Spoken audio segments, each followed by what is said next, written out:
Hello दोस्तों, स्वागत है आपका मैं एग्ज़ाम हब यूट्यूब चैनल पे। तो आज के इस वीडियो में हम लोग डिस्कस करने वाले हैं जीके जीएस का प्रैक्टिस सेट नंबर 8। ओके, इससे पहले जो है सात सेट जो है वो अपलोड हो चुका है। अगर आप नहीं देखे हैं तो उसको भी देख सकते हैं।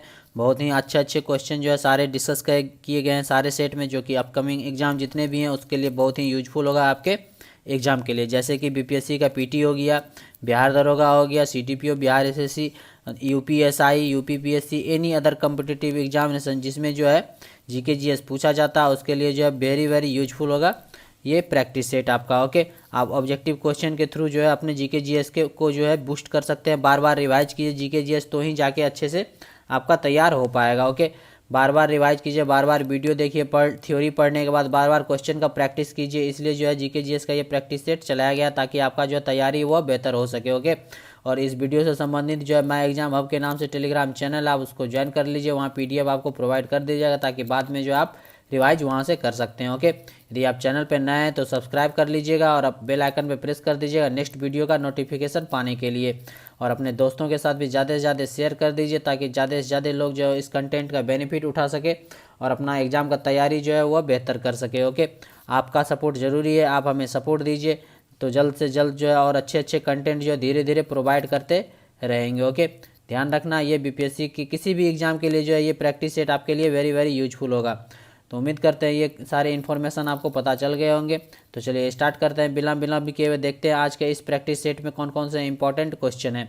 तो पहला क्वेश्चन है, सामुदायिक विकास कार्यक्रम की शुरुआत जो है वह किस पंचवर्षीय योजना के दौरान की गई थी। सामुदायिक विकास कार्यक्रम का ये योजना जो है ये किस पंचवर्षीय योजना के दरमियान इसका शुरुआत किया गया था। इस कार्यक्रम का ये बताना है आपको।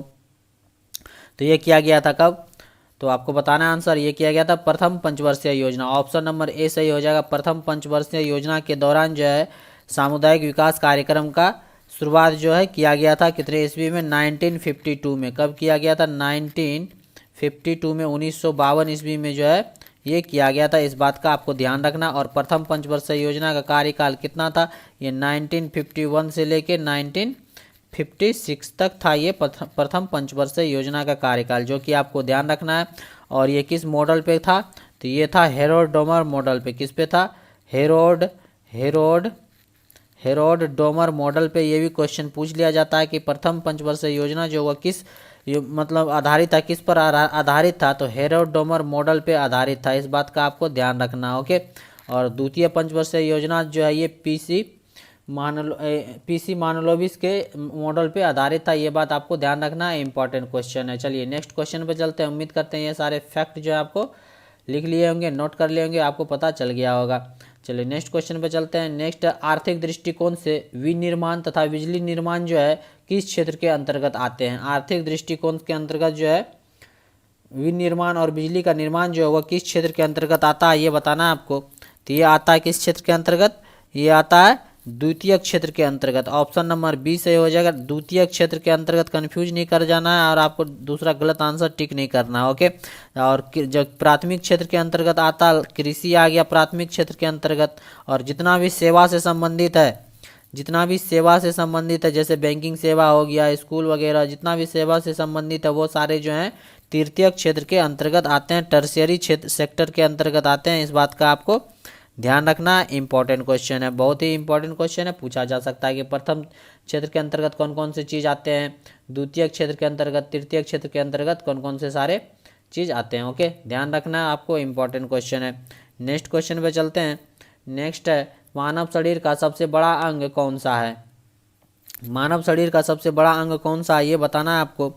तो मानव शरीर का सबसे बड़ा अंग जो है वो किसको माना जाता है, किसको कहा जाता है, तो वो कहा जाता है किसको, यकृत को। यकृत, जिसको हम लोग क्या बोलते हैं, लीवर।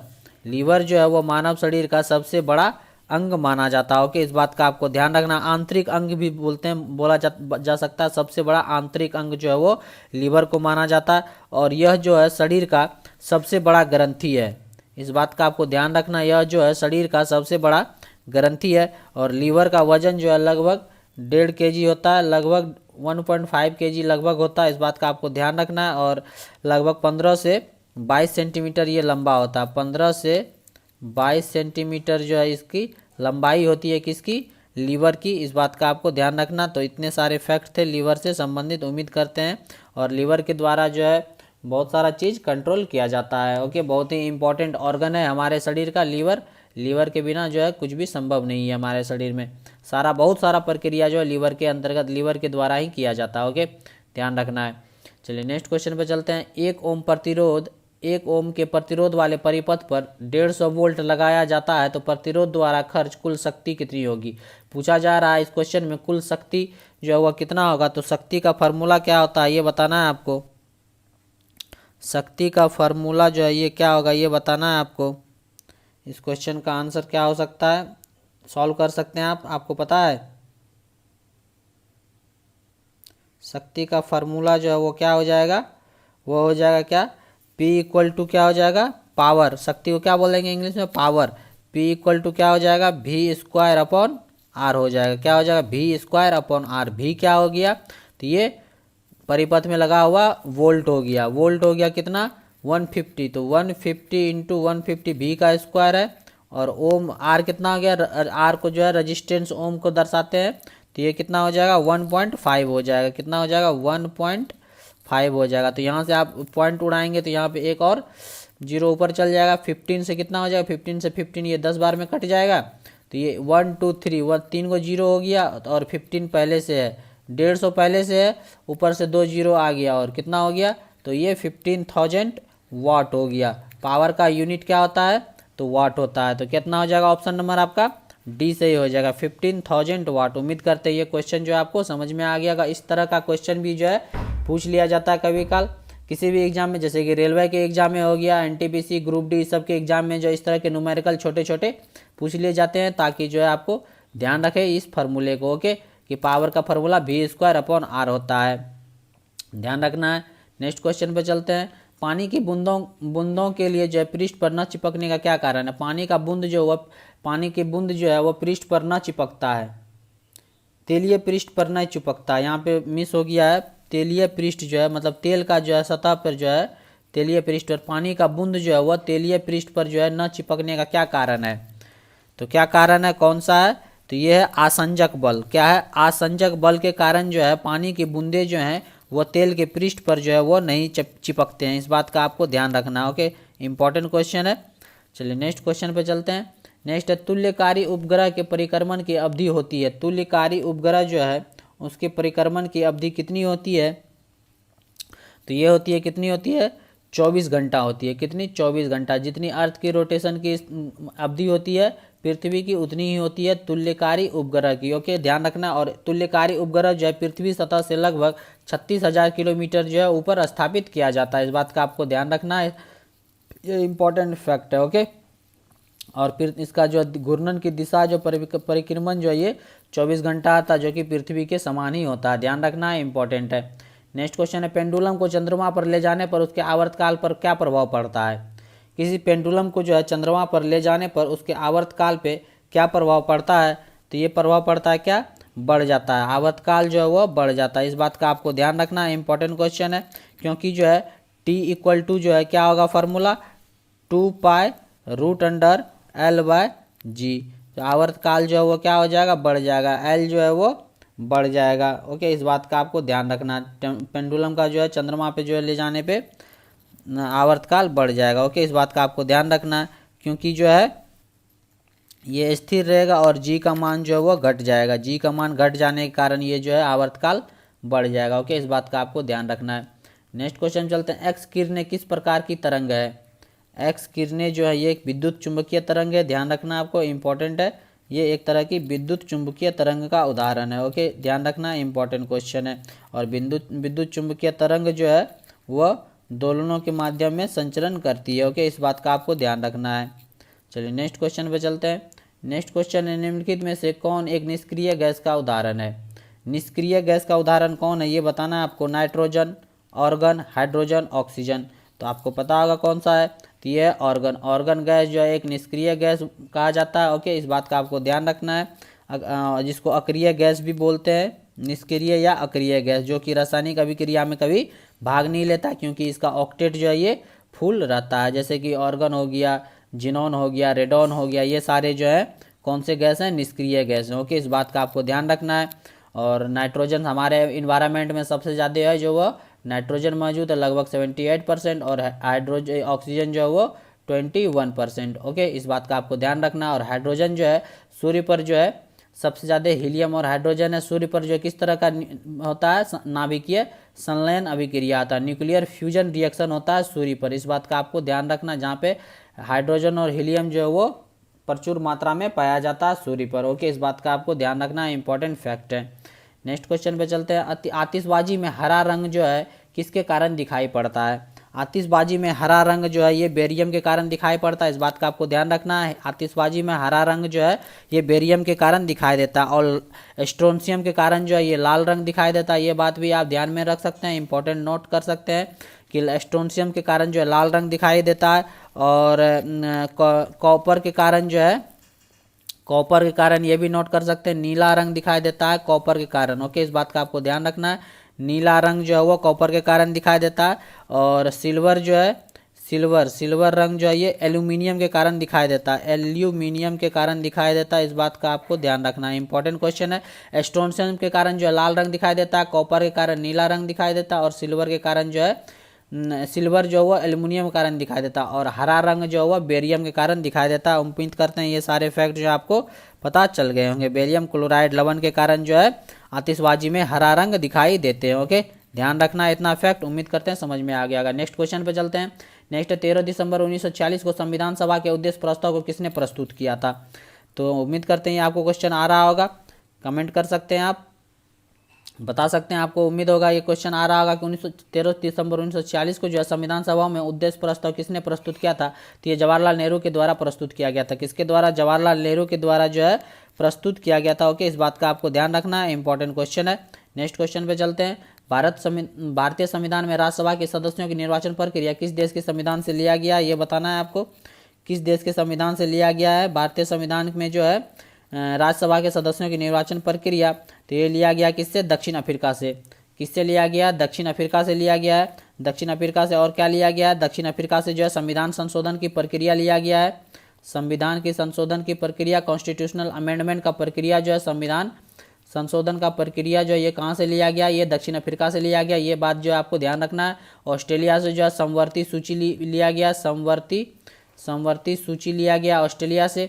और आयरलैंड से जो है डीपीएसपी, राज्य के नीति निर्देशक तत्व जो है ये आयरलैंड से लिए गए हैं। डीपीएसपी जिसको बोलते हैं राज्य के नीति, directive principle of state policy लिया गया है। ओके, इस बात का आपको ध्यान रखना है। ओके, इंपॉर्टेंट क्वेश्चन है। तो चलिए नेक्स्ट क्वेश्चन पे चलते हैं। नेक्स्ट है, प्रोटेम स्पीकर की नियुक्ति कौन करता है? प्रोटेम स्पीकर की नियुक्ति जो है किसके द्वारा किया जाता है? तो ये किया जाता है राष्ट्रपति के द्वारा। प्रोटेम स्पीकर की नियुक्ति कब किया जाता है? जब भी कोई लोकसभा या राज्यसभा का गठन होता है, मतलब चुनाव होने के तुरंत बाद जो है ये किया जाता है प्रोटेम स्पीकर का नियुक्ति। तो इसके कुछ दिन बाद जो है मतलब परमानेंट स्पीकर का नियुक्ति चुनाव किया जाता है। तो प्रोटेम स्पीकर जो है तत्कालिक आधार पर नियुक्त किया जाता है, और ये जो है राष्ट्रपति के द्वारा किया जाता है। इस बात का आपको ध्यान रखना है, इंपॉर्टेंट क्वेश्चन है। ओके, किसी भी लोकसभा के आम चुनाव के बाद या विधानसभा के आम चुनाव के बाद जो है ये किया जाता है। ओके, इस बात का आपको ध्यान रखना है। और इसको जो है किया जाता है प्रोटेम स्पीकर राष्ट्रपति के द्वारा नियुक्ति किया जाता है। चलिए नेक्स्ट क्वेश्चन पे चलते हैं। नेक्स्ट है, निम्नलिखित में से कौन सा कोशिकांग जो है जंतु कोशिका में नहीं पाया जाता है? कौन सा कोशिकांग जो है ये जंतु कोशिका में नहीं पाया जाता है, ये बताना है आपको। तो ये है रसधानी। रसधानी जो है ये जंतु कोशिका में नहीं पाया जाता, सिर्फ पादपों में पाया जाता है। किसमें? पादपों में पाया जाता है। इस बात का आपको ध्यान रखना है, सिर्फ पादप में पाया जाता है। इसमें जल, खनिज, लवण, कार्बोहाइड्रेट जो है उपस्थित रहते हैं। ओके, इस बात का आपको ध्यान रखना है, इंपॉर्टेंट क्वेश्चन है। चलिए नेक्स्ट क्वेश्चन पे चलते हैं। कौन सा एंजाइम जो है वसा को वसीय अम्ल और ग्लिसरॉल में परिवर्तित कर देता है? कौन सा एंजाइम जो है ये पूछा जा रहा है, वसा को जो है वसीय अम्ल में तथा ग्लिसरॉल में परिवर्तित कर देता है। ओके, इस बात का आपको ध्यान रखना है। तो कौन सा ऑप्शन हो जाएगा? तो हो जाएगा उपयुक्त में से कोई नहीं। इनमें से जो है दिए गए ऑप्शन में से ये कोई जो है एंजाइम नहीं है। एमाइलेज, ट्रिप्सिन, पेप्सिन, तो एंजाइम कौन सा है? तो ये लाइपेज। नोट कर सकते हैं आप, लाइपेज वो एंजाइम है जो है वसा को वसीय अम्ल तथा ग्लिसरॉल में परिवर्तित कर देता है, लाइपेज एंजाइम। ओके, इस बात का आपको ध्यान रखना है, इंपॉर्टेंट क्वेश्चन है। ये तीनों भी जो है इंपॉर्टेंट एंजाइम है, हमारे शरीर में बहुत सारे काम करते हैं। ओके, इस बात का आपको ध्यान रखना है। नेक्स्ट क्वेश्चन पे चलते हैं। नेक्स्ट क्वेश्चन है, कॉकरोच में हृदय कोष्ठों की संख्या होती है? कॉकरोच में जो है हृदय के कोष्ठों की संख्या कितनी होती है ये बताना है आपको। तो कॉकरोच में हृदय की, जैसे मानव शरीर में होते हैं उसी तरह हर एक जंतु में जो होते हैं हृदय होते हैं, तो उसमें कोष्ठक का संख्या होता है कि कितना कोष्ठक का संख्या कॉकरोच में, तो ये है 13। ऑप्शन नंबर जो है 13 हो जाएगा, इस बात का आपको ध्यान रखना। ऑप्शन नंबर 13 डी हो जाएगा, ऑप्शन नंबर डी 13 हो जाएगा। हृदय के कोष्ठों की संख्या कॉकरोच में 13 होती है। और केचुओं में जो है ये 8 जो है वो केचुओं में होती है, इस बात का आपको ध्यान रख सकते हैं। ये केचुआ है जिसको जो अर्थवर्म बोलते हैं और फार्मर्स फ्रेंड बोलते हैं केचुआ को, उसमें जो है कितना होता है 8 होता है। कितना हृदय के मतलब हार्ट का जो है कोष्ठ का संख्या मतलब कितना पार्ट में बटा रहता है, तो 8 होता है केचुआ में। ओके, ध्यान रखना इंपॉर्टेंट है। नेक्स्ट क्वेश्चन में चलते हैं। भारत में नियंत्रक एवं महालेखा परीक्षक से संबंधित उपबंधों का वर्णन जो है संविधान के किस भाग में किया जाता है? संविधान के किस भाग में किया गया है? उपबंधों का वर्णन किया गया है महानियंत्रक, भारत के नियंत्रक एवं महालेखा परीक्षक जिसको जो है क्या बोलते हैं? कैग बोलते हैं, controller and auditor general of India जिसको बोलते हैं। इस बात का आपको ध्यान रखना। तो ये भाग 5 में इसका वर्णन किया गया, इस बात का आपको इंपॉर्टेंट है, ध्यान रखना। और अनुच्छेद जो है कितना से संबंधित है? अनुच्छेद जो है 148 से लेके 151 तक जो है ये कैग से संबंधित है, नियंत्रक एवं महालेखा परीक्षक से संबंधित है। अनुच्छेद 148 से लेके 51 तक, जो कि इंपॉर्टेंट है, एग्जाम में पूछा जाता है, याद रखना। भाग 5 ओके इंपॉर्टेंट है। नेक्स्ट क्वेश्चन पे चलते हैं। पंचायत चुनाव के निर्वाचित होने के लिए न्यूनतम आयु कितनी निर्धारित की गई है ये बताना है आपको। कितनी आयु जो है न्यूनतम निर्धारित की गई है? तो ये की गई है 21 वर्ष निर्धारित की गई है। कितनी आयु? निर्वाचित होने के लिए। पंचायत चुनाव में निर्वाचित वर्ड पे ध्यान देना आपको। निर्वाचित होने के लिए जो है न्यूनतम आयु कितनी है? 21 वर्ष निर्धारित की गई है। और वोटिंग एज जो है ये 18 वर्ष निर्धारित किया गया, इस बात का आपको ध्यान रखना। वोटिंग एज जो है ये 18 वर्ष निर्धारित किया गया। ओके, और लोकसभा में जो है न्यूनतम एज कितना है निर्वाचित होने का लोकसभा में? तो ये है 25 वर्ष। कितना है? लोकसभा में 25 वर्ष है, लोकसभा में 25 वर्ष है। ओके, इस बात का आपको ध्यान रखना, इंपॉर्टेंट क्वेश्चन है। ओके, और पंचायत चुनाव का कार्यकाल जो है ये 5 वर्ष का होता है, आपको पता होगा। पंचायत का जो है कार्यकाल कितना होता है? पंचायतों का कार्यकाल ये 5 वर्षों का होता है, ध्यान रखना आपको, इंपॉर्टेंट है। नेक्स्ट क्वेश्चन पर चलते हैं। प्रथम राजभाषा आयोग का गठन जो है किस वर्ष किया गया था? प्रथम राजभाषा आयोग का गठन जो है ये 1955 ईस्वी में किया गया था। कब किया गया था? 1955 ईस्वी में, ध्यान रखना। ये अनुच्छेद जो है अनुच्छेद 343 के अंतर्गत जो है अनुच्छेद 343 के अंतर्गत जो है राजभाषा का वर्णन किया गया अनुच्छेद 343 में, जो कि गठन किया गया था कब? 1955 में। ओके, इस बात का आपको ध्यान रखना। और जिसके अनुसार जो है भाषा क्या होगा? राजभाषा हिंदी, और लिपि जो क्या होगी वो देवनागरी। ओके, इस बात का आपको ध्यान रखना है। 1955 में किया गया था। और बीजी खड़े की अध्यक्षता में किया गया था, ये भी इंपॉर्टेंट फैक्ट है, आप याद रख सकते हैं। बीजी खड़े की अध्यक्षता में जो है राजभाषा आयोग का जो है गठन किया गया था 1955 ईस्वी में। अनुच्छेद 343 में ऐसा वर्णन किया गया, राजभाषा के बारे में वर्णन किया गया, ध्यान रख सकते हैं। इतने सारे इंपॉर्टेंट फैक्ट। ओके, उम्मीद करते हैं ये सारे वीडियो जो आपको अच्छे लग रहे होंगे। बहुत सारे इससे पहले जो है प्रैक्टिस सेट अपलोड किए गए हैं, अगर आप नहीं देखें तो उसको भी देखिए, जरूर आपको एग्जाम में हेल्पफुल साबित करेगा, यूजफुल होगा आपके अपकमिंग जितने भी एग्जाम है। और कमेंट करके ज़रूर बताइएगा कि कैसा लगा ये वीडियो। यदि अच्छा लगा तो लाइक कर दीजिएगा, और अपने दोस्तों के साथ भी ज़्यादा से ज़्यादा शेयर कीजिए, ताकि ज़्यादा से ज़्यादा लोग जो है इस वीडियो का बेनिफिट उठा सके। क्योंकि अच्छे अच्छे लेवल के इसमें क्वेश्चन जो है डिस्कस किए जाते हैं। बार बार आपका रिवीजन करने से जो है जीके जीएस वो ज़्यादा से ज़्यादा इंप्रूव होगा, और एग्जाम में जो आप अच्छे परफॉर्म कर पाएंगे। ओके, इस बात का आपको ध्यान रखना है। तो चलिए नेक्स्ट क्वेश्चन पे चलते हैं। नेक्स्ट समाचार पत्र निम्नलिखित में से किस सूची के अंतर्गत आते हैं? समाचार पत्र जो है वो किस सूची के अंतर्गत आते हैं ये बताना है आपको। तो ये आते हैं समवर्ती सूची के अंतर्गत। ऑप्शन नंबर सी सही हो जाएगा। समवर्ती सूची के अंतर्गत जो है समाचार पत्र आता है। और कौन कौन आता है समवर्ती सूची के अंतर्गत? शिक्षा आ जाता है। अब जो है समाचार पत्र के अंतर्गत समवर्ती सूची के अंतर्गत आ जाता है, शिक्षा आ जाता है, समाचार पत्र आ जाता है, और क्या क्या आता है? वन आता है, वन जंगल जो ये सारे जो है किसके अंतर्गत आते हैं? समवर्ती सूची के अंतर्गत आते हैं। इस बात का आपको ध्यान रखना है, इंपॉर्टेंट क्वेश्चन है। और संघ सूची के अंतर्गत क्या क्या आते हैं? संघ सूची के अंतर्गत आ जाता है, जैसे बैंकिंग हो गया, ये सारे जो है डिफेंस के सेक्टर हो गए, ये सारे जो है संघ सूची के अंतर्गत आते हैं, जो कि आपको ध्यान रखना। फॉरेन अफेयर्स हो गया जो अंतर्राष्ट्रीय संबंध है वो जो है संघ सूची के अंतर्गत आता है। और राज्य सूची के अंतर्गत कौन कौन सा आता है, राज्य सूची के अंतर्गत इंपॉर्टेंट नोट्स कर सकते हैं आप, जैसे पुलिस हो गया, ये राज्य सूची के अंतर्गत आता है। कृषि हो गया, एग्रीकल्चर जो है ये भी राज्य सूची के अंतर्गत आता है। ओके, और ट्रेड हो गया ये जो है राज्य सूची और समवर्ती सूची दोनों के अंतर्गत आता है, तो इसमें भी नोट कर सकते हैं। तो ये सारे फैक्ट थे, इतने सारे फैक्ट थे इस क्वेश्चन से संबंधित। आपको ये सही इंपॉर्टेंट क्वेश्चन है, बहुत बार एग्जाम में पूछ लिया जाता है, आप कंफ्यूज हो जाइएगा कि कौन से जो है सेक्टर जो है कौन से सूची के अंतर्गत आते हैं। यही 3 सूची है, इसी में से घुमा फिरा कर क्वेश्चन पूछ लिया जाता है कौन सूची के अंतर्गत आता है। ओके, तो ध्यान रखना आपको कौन सूची के अंतर्गत आता है, ये सारे इंपॉर्टेंट हैं। ओके, चलिए नेक्स्ट क्वेश्चन पे चलते हैं। भारतीय वन प्रबंधन संस्थान का मुख्यालय कहाँ स्थित है? भारतीय वन प्रबंधन संस्थान पूछा जा रहा है, या इस बात पे आपको ध्यान रखना है। भारतीय वन प्रबंधन संस्थान का मुख्यालय जो है ये कहाँ पे स्थित है? तो ये है भोपाल में, या ऑप्शन नंबर डी सही हो जाएगा, भोपाल में स्थित है भारतीय वन प्रबंधन संस्थान का मुख्यालय। ओके, कंफ्यूज नहीं करना है, भारतीय वन प्रबंधन संस्थान और भारतीय वन्य जीव अनुसंधान संस्थान। भारतीय जो है वन्य जीव अनुसंधान संस्थान, वन्य जीव अनुसंधान संस्थान से कंफ्यूज नहीं करना है। भारतीय वन्य जीव अनुसंधान संस्थान का मुख्यालय कहाँ है? तो ये है देहरादून में। कहाँ पे है? देहरादून, आप याद कर सकते हैं देहरादून में है, इस बात का आपको ध्यान रखना है, इंपॉर्टेंट क्वेश्चन है। देहरादून में भारतीय वन्य जीव अनुसंधान संस्थान और भारतीय वन प्रबंधन अनुसंधान संस्थान जो है ये है भोपाल में। ओके, इस बात का आपको ध्यान रखना है। और जोलॉजिकल सर्वे ऑफ इंडिया और बोटेनिकल सर्वे ऑफ इंडिया, इसका हेडक्वार्टर कहाँ है? इसका जो है कोलकाता में है, वेस्ट बंगाल कोलकाता में, इस बात का आपको ध्यान रखना है, इंपॉर्टेंट क्वेश्चन है। डीआरडीओ का हेडक्वार्टर जो है ये कहाँ पे है? DRDO defence research development organisation, इसका हेडक्वार्टर जो है वो कहाँ पे है? दिल्ली में, इस बात का आपको ध्यान रखना, इंपॉर्टेंट क्वेश्चन है।